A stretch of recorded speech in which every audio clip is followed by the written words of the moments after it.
How did the conflict between Israel and Palestine arise? A contentious decision that contributed to the long-standing Israel-Palestine conflict. Let's begin by telling you that Israel-Palestine conflict has a history. Recently, Hamas launched a deadly attack on Israel. According to the news, this is the most brutal attack Hamas has ever launched.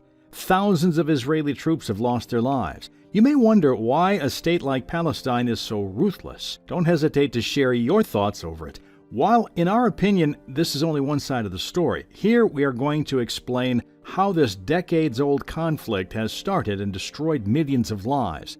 We'll begin with the origin of the Israel-Palestine conflict. This is lesson 1 for you.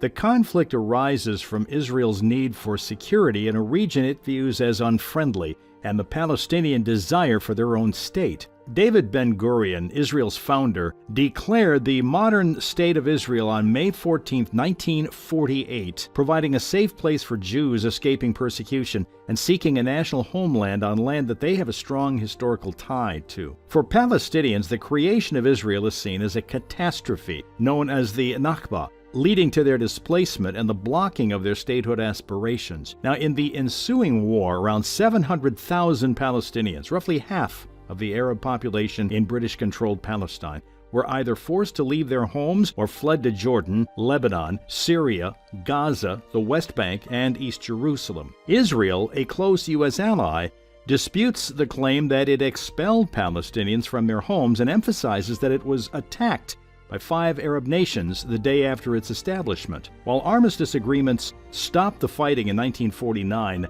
no official peace treaty was signed. Palestinians who remained in their homes during the conflict make up the Arab-Israeli community today. That comprises approximately 20% of Israel's population. This is the beginning of the never-ending bloodbath. Call this lesson 2 for you. In 1967, a significant conflict known as the Six-Day War occurred in the Middle East. Israel was pitted against Egypt, Jordan, and Syria in this war. Israel emerged victorious and, as a result, gained control of new territories, including the West Bank, Gaza Strip, and East Jerusalem. In 1978, there was a crucial development with the signing of the Camp David Accords. This agreement brought peace between Israel and Egypt. It was a notable milestone as it led to the return of the Sinai Peninsula to Egyptian control, marking a significant step toward stability in the region.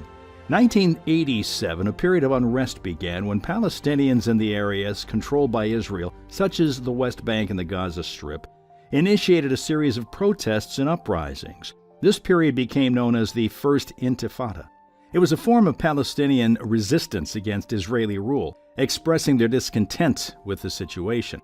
In 1993, a groundbreaking agreement known as the Oslo Accords was reached between Israel and the Palestine Liberation Organization. It was called the PLO. This agreement outlined a framework for Palestinian self-rule in certain parts of the West Bank and Gaza Strip, setting the stage for a potential path to Palestinian autonomy. 2 years later, 1995, the peace process continued with the signing of Oslo II. This accord expanded Palestinian self-rule and introduced a complex system of zones within the West Bank, which aimed to address the intricate political and territorial issues in the region. To sum it up, the Six-Day War in 1967 led to Israel gaining control of new territories. The Camp David Accords of 1978 brought peace between Israel and Egypt and returned the Sinai Peninsula to Egypt. Now let's go over control over a region in the Middle East. This is lesson 3 for you. The First Intifada, beginning in 1987, marked a period of Palestinian protests against Israeli rule. The Oslo Accords in 1993 and Oslo II in 1995 set the framework for Palestinian self-rule and introduced complex territorial arrangements in the West Bank. In 1967, Israel launched a surprise attack against Egypt and Syria, starting the Six-Day War. As a result, Israel gained control of the West Bank, Arab East Jerusalem taken from Jordan, and the Golan Heights from Syria.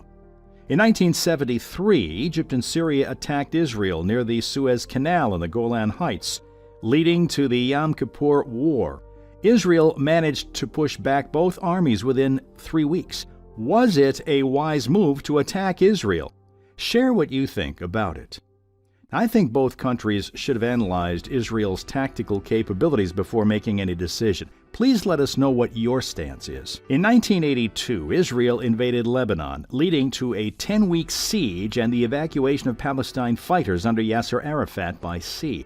Conflict erupted again in Lebanon in 2006 when Hezbollah militants captured 2 Israeli soldiers. In 2005, Israel withdrew from Gaza, which it had captured from Egypt in 1967. However, Gaza saw major conflicts in 2006, 2008, 2012, 2014, and 2021, involving Israeli air raids and Palestinian rocket attacks, sometimes leading to cross-border incursions. There have been 2 Palestinian uprisings or intifadas, one between 1987 and 1993, another from 2000 to 2005. The second intifada included Hamas suicide bombings against Israelis. Was peace treaty a diversion from Israel to gain control of Palestine? Let's talk about the peace treaty. This is lesson 4. In 1979, Egypt and Israel did something very important. They signed a peace treaty, which is like an agreement to stop fighting with each other. Before this, they had been enemies for 30 years, always in conflict. This is a big deal because it brought peace to a region that has seen a lot of war and tensions. Egypt and Israel are 2 countries in the Middle East, and their relationship was not good for a long time. But in 1979, they decided to make a change. The treaty meant that they would stop fighting and start talking to each other. They agreed to recognize each other as countries and have friendly relations.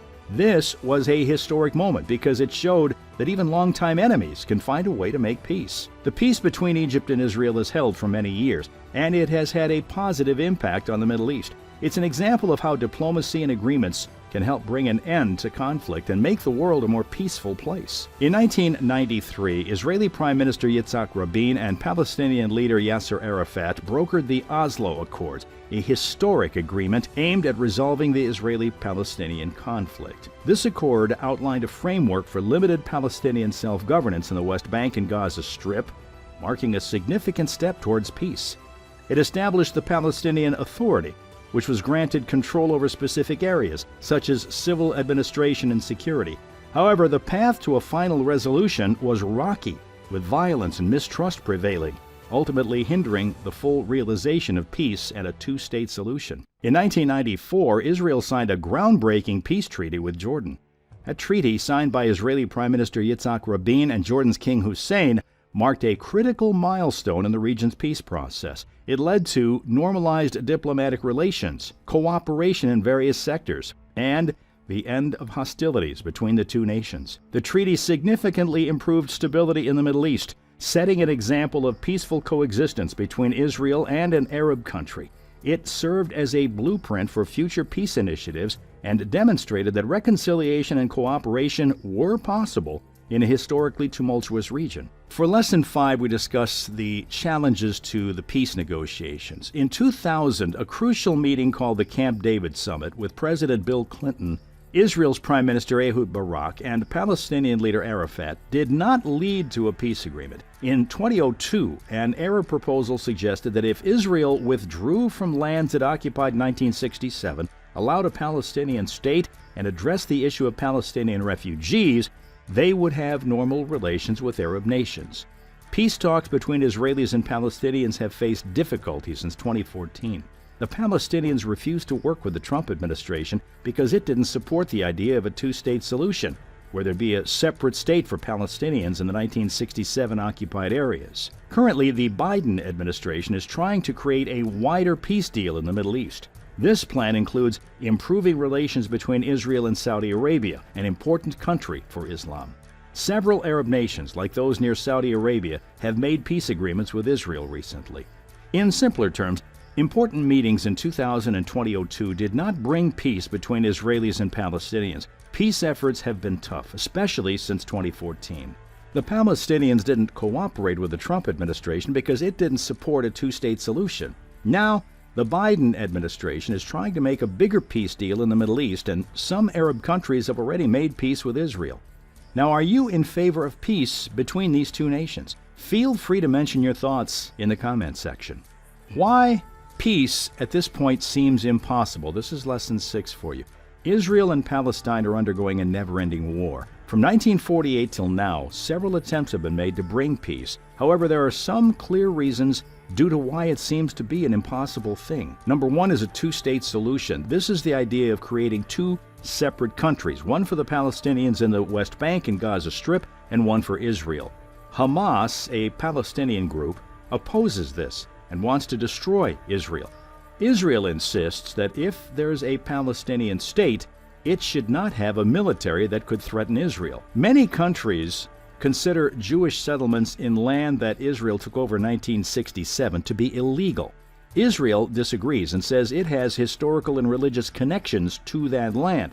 The expansion of these settlements is a major point of disagreements between Israel, the Palestinians, and the world. Palestinians want East Jerusalem to be the capital of their state. This part of Jerusalem is home to important religious sites for Muslims, Jews, and Christians. Israel says that the entire city should be its capital, but most countries don't agree with that. Now, there are about 5.6 million Palestinian refugees today, many of whom are descendants of those who left their homes in 1948. They live in various places, including Jordan, Lebanon, Syria, the West Bank, and Gaza. About half of these refugees don't have recognized citizenship, and many live in crowded camps. Who do you think is responsible for such unbearable circumstances between Israel and Palestine? As per our knowledge, United Nations biased policies are the main reason here. Well, you can comment to share your opinion. The Israel-Palestine conflict is a deeply entrenched issue with numerous historical, political, and territorial complexities. Achieving lasting peace remains a formidable challenge, but international efforts persist in the hope of finding a resolution that can bring stability and justice to this troubled region. Don't hesitate to share your opinion in the comments section below. If you like this video, please subscribe to the channel, hit the bell icon, do share the video as well. Let us know which country you support by mentioning its flag in the comments.